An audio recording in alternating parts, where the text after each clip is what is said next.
మరణము ఇక ఏలదు. ఆయన మరణాన్ని మింగివేసినాడు. అయితే జాగ్రత్త, వీటన్నిటి నుంచి నువ్వు బయటికి రాకపోతే ఆ మరణము ఎంత భయంకరం అంటే నిత్య నరకము. నిప్పులు కుప్పగా పోయబడతాయి. అది అడుగులేని అగాధము, నరకము.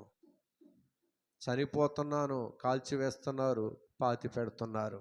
కాలిస్తే బూడిదవుతాం, పాతి పెడితే కుళ్ళిపోతాం అనుకుంటున్నావు. నిజమే, కాలిస్తే బూడిదవుతావు, పాతి పెడితే కుళ్ళిపోతున్నది. ఆత్మ బూడిద కాదు, ఆత్మ కుళ్ళిపోదు, ఆత్మకు చావు లేదు, ఆత్మకు తీర్పు ఉన్నది. వాని వాని క్రియల చొప్పున ప్రతి వానికిచ్చుటకు సిద్ధపరిచిన జీతము ఆయన యొద్ద ఉన్నది. ఆయన యొద్ద జీతం ఉన్నది, బహుమానం ఉన్నది. ఆ బహుమానం అంటే ఏంటంటే నీకేదో 100 రూపాయలు, 1 కోటి రూపాయలు బహుమానము కాదు. పరలోకమా, నరకమా, రెండే రెండు ఉన్నవి. నీ క్రియలను బట్టి పరలోకము ఇవ్వాలి.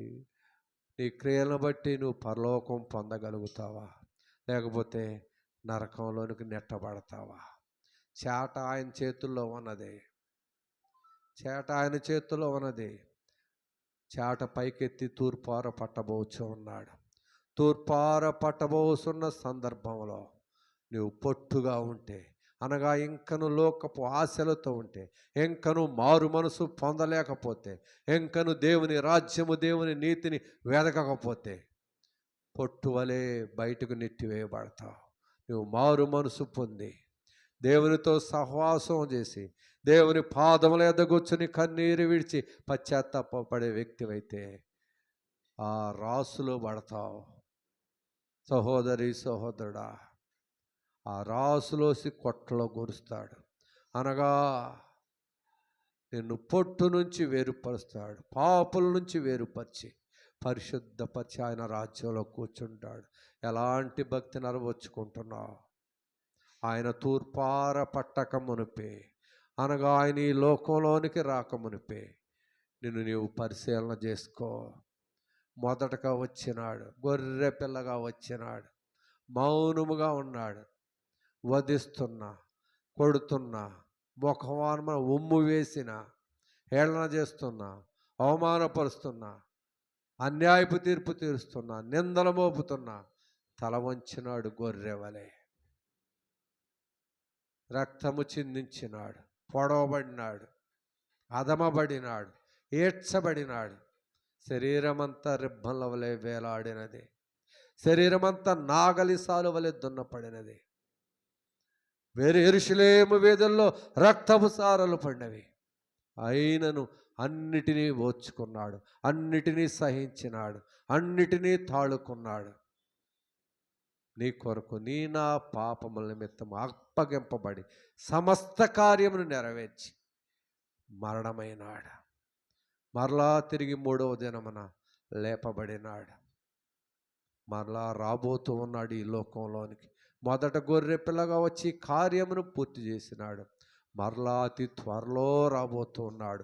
మేఘారుడై రాబోతూ ఉన్నాడు. కోదమ సింహం వలె రాబోతూ ఉన్నాడు. గొర్రె పిల్లగా వచ్చి మౌనముగా ఉన్నాడు. కోదమ సింహం మౌనముగా ఉండదు. ఏం చేస్తుంది? చీల్చి వేస్తున్నది. కోదమ సింహమై రాబోతూ ఉన్నాడు. కడబోరం రోగబోతూ ఉన్నది. ఆయన మహిమతో, ప్రభావముతో, దూతలతో ఈ లోకంలోనికి రానయ్యున్నాడు. సహోదరి సహోదరుడు, ఈ లోకంలో ఆయన దూతలు నలుమూలల, తూర్పు నుండి, పడమర నుండి, ఉత్తరము నుండి, దక్షిణము నుండి నలుమూల నీతిమంతులైన వారిని, క్రీస్తు వారి రక్తంలో కడగబడిన వారిని, క్రీస్తు వారి యొక్క శిలువ కార్యమును అంగీకరించిన వారిని, క్రీస్తు వారి యొక్క పాదముల యొద్ద కూర్చుని ప్రతి పాపమును ఒప్పుకుని విడిచిపెట్టిన వారిని, క్రీస్తు వారి యొక్క పాదముల యొద్ద తమ హృదయంలో దాగి ఉన్న పాపపు బండలను తీసి ఆయనకు చూపించిన వారిని ప్రోగు చేస్తారు. వీరందరూ ఎత్తబడే సంఘంలో ఉంటారు. ఇంకను లేఖనములు నమ్మని మందమతి స్వభావంలో, అవివేకముగా, ఇంకను పాపపు కంపులోనే దుర్వాసన కొడుతూ అదే మంచిదని దానిలో పొరలాడుచున్నవారు ఆ దినమున పరుగులెత్తూ ఉంటారట. ఆ ఉగ్రతమైన పరుగులు ఎత్తూ ఉంటారు.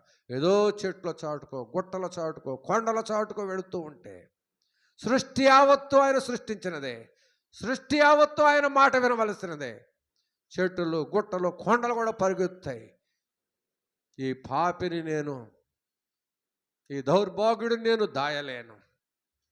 ప్రభువా, ఇదిగో ఇతను లేదా ఈమె నా చాటుకు వస్తున్నది, నిన్ను అప్పజెప్పుతే అంట జాగ్రత్త. ప్రియ సహోదరి సహోదరా, ఎవ్వరు నన్ను దాచలేరు. అది మహాభయంకరమైనది. ఈ దినమున భయంకరమైన శ్రమ అనుభవించి మరణమై నిన్ను నిత్యము జీవింపజేయటానికి ఆయన, ఇదిగో నేను యుగ యుగములకు సజీవుడనై ఉన్నాను, నిన్ను కూడా యుగ యుగములు సజీవునిగా ఉంచటానికి, పరలోక రాజ్యములో నిత్యము ఆయన స్తుతించే వ్యక్తినిగా చేయటానికి ఆయన ఇష్టపడి ఎంతటి కార్యము జరిగించినాడు. ప్రియ సహోదరి సహోదరుడా, అంగీకరించగలవా? నీవు అంగీకరిస్తే నీ కనుల ప్రతి బాష్ప బిందువు తుడిచివేయబడుతుంది. ఇహలోకంలో దీవింపబడతావు, పరలోకంలో దీవింపబడతావు.